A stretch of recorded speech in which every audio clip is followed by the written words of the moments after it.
Welcome in, guys. And it's been a wild week in the sports world already. Just this week in general, it got started last night in the CFP playoffs, man.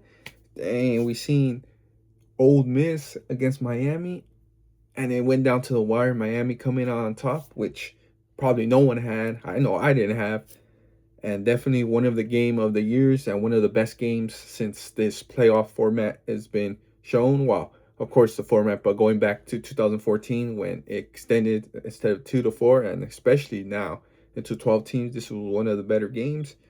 Man, it came down to the wire, man. But that Miami team, grinding, man, long drives all game long, and came out with the victory.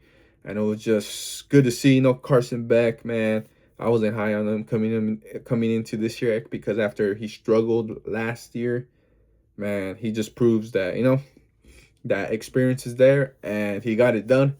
That scramble, well, not really a scramble, but he seen those man to man at the end. Boom, taking off to the left, scoring that touchdown, game winning drive, and then Ole Miss coming back, having one more chance, and Miami's defense, did his thing. I got to stop, but it was just a tremendous game. And then we got into last night, man. Indiana against Oregon. I had the Hoosiers winning this thing, but it's not the way I expected it to go down. I thought they were going to win by 14, 10 to 14. I had it right there. But man, they just pulled up and they put Oregon in the frenzy from start to finish. First play of the game, boom, interception, pick six. Oregon comes back, boom, boom, 7-7. The next drive, Dante Moore shows off his resiliency, but that was it. After that, Fernando Mendoza, Hoosiers defense, the whole team all around, even the special teams got in there, got a block. They just took over, man. And what can I say? I was looking at this game very closely because, Raiders got that number one pick. But, man, all year, Fernando Mendoza's been showing the poise in the pocket, in the offense, taking over. And he's a scrambler at times, too, guys. A lot of people don't give him enough credit for that, but he gets out there, and when he has to run, he runs, and he did pretty well in this game. It was just not a good overall performance from Dante Moore. I still don't take nothing away from him. He's still young. He's going to be a good quarterback in the league, too. I think, personally, I think he's going to come back. The Oregon's backup did transfer, and all that money coming in. But who knows, the other side part of it, Moore could be thinking, all right, next year he tries to go out and he just simply, falls back just because the class in 2027 is going to be that much higher in the quarterback room and rankings and stuff. And he could drop and probably be still up there in the top. But, I still think he could take another year to develop, but he could also take that year and develop like in back of someone else coming into the NFL. But, man, he struggled today, but he still has a lot of upside. But to me, no doubt Fernando Mendoza is the number one overall pick to the Las Vegas Raiders. But man, this guy it just seems too easy for him. The college game is, he's above levels, and we can see if it can translate to the NFL. But let me know what you guys think. Would you take Dante Moore? Would you take Fernando Mendoza? But next week, a week from Monday, it's the final, Miami against the Hoosiers. A lot of people think it's going to be dominant, and who knows, maybe it will be. But I got to give Miami a shot. I still have Indiana winning this thing, but it's going to be by 10 or less, I believe. But I got Fernando Mendoza going out with the undefeated season, Heisman winner, and being the first overall pick. All right, now let's move into my Raiders. My Raiders earlier this week, by no surprise, in the beginning of the week, they fired Pete Carroll after horrendous season. 3-14. We did salvage that win against the Chiefs last Sunday to end our season off with at least, a little high note. Us Raider fans, we already clinched the number one overall pick thanks to the Cowboys losing. Cowboys, thank you, Mr. Jerry Jones. But yeah, we went into that game, third string, four strings, two strings against four strings, third strings, whatever you want to call it. But we came out top. I was proud of Daniel Carson. He was having a down year. He's going into free agency too, and to just nail those field goals, especially that 60-yarder, man, career high. Love that guy. Hopefully we do bring him back. Still think he just had a bad year, It's just the team overall. Bring him back. Let him continue kicking these kicks. And I believe he has the highest percentage made of field goals in the last 2 minutes or something. It was like 80 something, which is the best out of all the kickers I was seeing. But yeah, we're gonna move on from Pete Carroll. Let's see who we get, man. I personally want an offensive minded coach because this is the thing. If you bring in a good defensive mind, it could happen. There's a lot of them out there, both sides of the ball. But the thing is, when you bring a defensive mind head coach along with a good offense coordinator, to say, and the offense coordinator gets these Raiders on the map, Fernando Mendoza or whoever our quarterback is, have some success in the next couple years, and then bam, they take them to another team as a head coach. We're seeing this happen. That's the trend right now with the NFL, the way the game is being played, this style at this stage of the NFL lifespan. And I don't blame them for taking offensive minded head coaches, man. You want that offense to be good. And that's why I want the Raiders to pick up an offensive mind coach, whether it's, even our front runner. I believe it's going to be the OC from the Seahawks, Clint Kluviak, or even a guy like the former Cowboy Packer Super Bowl winning Mike. Who knows? Or maybe we didn't even read that Broncos not OC but quarterbacks coach. We're gonna see. We're gonna see. Maybe he surprises us. I don't think he's gonna get the job, or maybe he comes in OC. I don't know. But I will go offensive mind head coach just because you're gonna bring in that quarterback. You want the offense to run smooth, and I don't want them to take away that offensive mind coach, bring them to head coaching.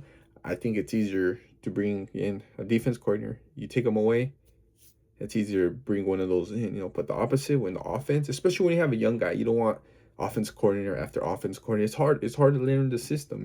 It's hard. That's why I don't want the Raiders to go and hire a defensive minded coach. But if it's the best one for us, then it's the best one for us. I get it. But I think our front runners right now, it's definitely the DC firm, Chargers. That's what I'm hearing.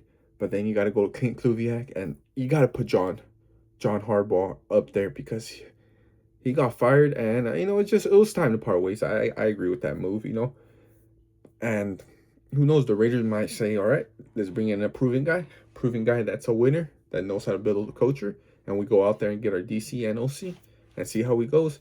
Another name is Brian Flores out there, along with his old OC, or when they were working together in the Patriots, Dable, and who knows? Who knows what we might get, but that's going to be a fascinating thing. And another thing about the Raiders, don't make this complicated anymore than it is. Go out there, 2026 NFL draft your quarterback, which it should be Fernando Mendoza, no doubt, man. I think this kid he sees the game different. He's going to develop with this team as well. Maybe he struggled the first year, but it's just a work ethic, and I think it's just going to be that much better. It just going to make him that much better. The physical traits are there, 6'5", 230, and he's going to continue to develop. Maybe it's not as much as other quarterbacks' upside, but I like when quarterbacks come in with the work ethic and they want to get better. They want to know everything that's going on. That just makes them that much better. We've seen it with Jaden Hurts, another guy, Justin Herbert. We've seen it with him. And then we see the opposite side of that with other quarterbacks that, come in and they don't want to learn the system. They want to think they could get away with this, that, and that. It just doesn't work that way. But with Fernando Mendoza, man. Big, ready now quarterback. And he could sit a year if he has to, That's what Tom Brady wants. That's what he likes to do. But he has to mesh with that offense minded coach or the offensive coordinator, whether it's a head coach or offensive coordinator. But we got to slam dunk on that first overall pick, which it should be a quarterback. But we got to make sure we get our head coaching situation right. And going into free agency, I think offensive line, John Spike talked about it earlier this week. He wants to get 2 veterans. What we can do with Max Crosby? My sources, close to Crosby, he wants to remain a Raider. The only way he's going to get traded if the team decides to trade him, not because he asked for it. I'll just put that out there. But if we do decide, you just have to listen to offers. It is what it is, but that's the way the business side works. We're going to see there, but I believe he's going to stay with us at least till next year. And then build up that line, bring in Mendoza, and see what else we get. We could get a receiver, defensive side of the ball. We get a corner, another edge rusher. But I think it has to start with the trenches, so the defensive tackle position, and we'll start building from there. But this is a whole full on rebuild. There's no sugarcoating it. We could be not good next year, and then be that following year that we take those first steps. But John Spike let it be known that this team has to be realistic with their expectations, and it just this past year it just wasn't as good as even people in the building thought. Man, it was just crazy, crazy business. But I'm glad that we're gonna find that new head coach that's gonna be at least here for I'll say at least 4 to 5 years minimum. You got to build something. You can't keep having this turnover and turnover and turnover. We've seen it now. This can be our second head coaching search in back-to-back years. And then look at after Gruden, Basaccia, Josh McDaniels. He didn't even last 2 years. Then we got Tony Pierce, one and done, and now Pete Carroll, one and done. Wish him nothing but the best. I wanted him to succeed here, but unfortunately, just all the stuff that was going on, and it was not his fault. But at the end of the day, it's the head coach that takes the fall, kind of like the quarterback and head coach who gets the most praise, them. Who gets the most fall, them. And I just wish him the best. Who knows? Maybe he goes finds somewhere another space out there in the football world, and or he just enjoys his retirement and his kicks. But he had a one heck of a career, if he's calling it, and he's a Hall of Fame type of coach. He changed, programs, USC, Seahawks, and he tried to do it with the Raiders, but it just wasn't working out, man. So wish him nothing best. Go spend time with the grandson's family, and who knows, we'll maybe see him next year. But for the Raiders, got to make sure you get that head coaching right. Don't overthink it.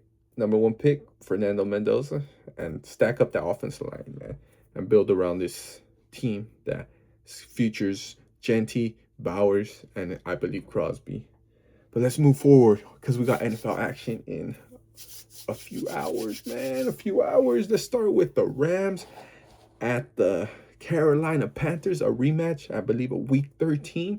But I have the Rams all over this one by at least 10 to 14 points minimum. And I just think MVP Stafford, yeah, I think he's going to be MVP. 46-8 ratio, touchdowns, interceptions. He should win it.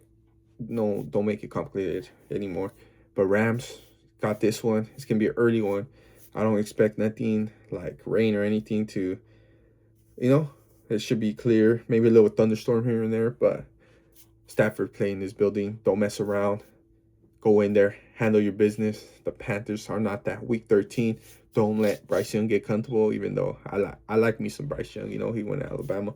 But that defense of the Rams have to make sure he don't get comfortable, and it's going to be all Rams in this one. Then we got the night one. This one, let me just tell you this. Other than the Rams game, every other game is 50-50. We don't know what's going to happen. We got Packers, Bears divisional game.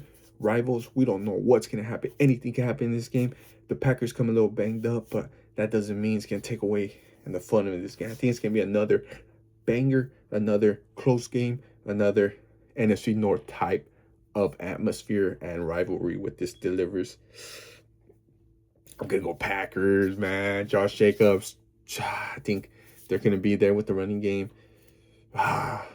Jordan Love has to step up. We're going to see, and this is the first time we're going to see Caleb Williams in the playoffs. It's going to be back and forth. Like I said, flip a coin, but I'm taking the Packers on this one. Those are the two games for Saturday. And then we go into tomorrow, Sunday.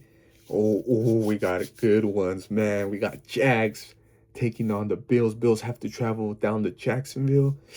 Another 50-50. But I got to give it to Liam Cohen and the boys. I just think that defense and the offense is going to be more than Josh Allen can handle.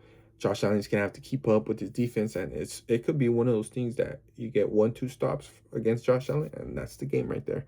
I just think the Jaguars offense is going to exploit the defense of the Bills. Josh Allen has to have a Superman type-esque game, and, it could be back and forth, but I'm saying that 1-2 stops Jacksonville gets, and that's going to be it. And they're on fire right now, but we're going to see. Liam Cohen, first playoff game. He got that experience with Trevor Lawrence. He's going to be, I believe, his third or fourth playoff game, somewhere right there. And then Josh Allen, man. If he's going to take it, this is it right here. This is it. No Joe Burrow, no Lamar Jackson, no Patrick Mahomes. This is your time right now. But they have holes on the defensive side. So, we're going to see Josh Allen come out and play well, but I got the Jacksonville Jaguars in this one. Then we go to that much anticipated rematch from a few years ago that Purdy got hurt, so the Niners are going to come back with some revenge. Purdy, too, with the Eagles. But, man, I just think if Trent Williams doesn't play, which I think he's going to try to give a go, but if he can't go 100% and he comes out, he's not there the whole game, I got to give the Eagles the edge on this one. I think it's going to be a tight game, though. I have the Eagles by at least a touchdown or less. I think what we seen last week with too much injuries to overcome for the Niners, man. It's just too much on the defense side. I think the Eagles are going to control this by running the ball because that's the way you beat the Niners defense. They just had too much injuries, man. It's piling up. And I think that defense for the Eagles is going to get that 1 or 2 stops that they need, and they're going to win this one. So I got the Eagles, but another close one. Then we got the night game, Chargers and Patriots. Drake May's first playoff game against that experience that Jim Harbaugh and Justin Herbert have. But what have I learned in the past? I can't trust Justin Herbert in the playoffs. As much as he's a good quarterback in the regular season, he doesn't play good. He chokes in the playoffs, let's just say that, but he just doesn't play good.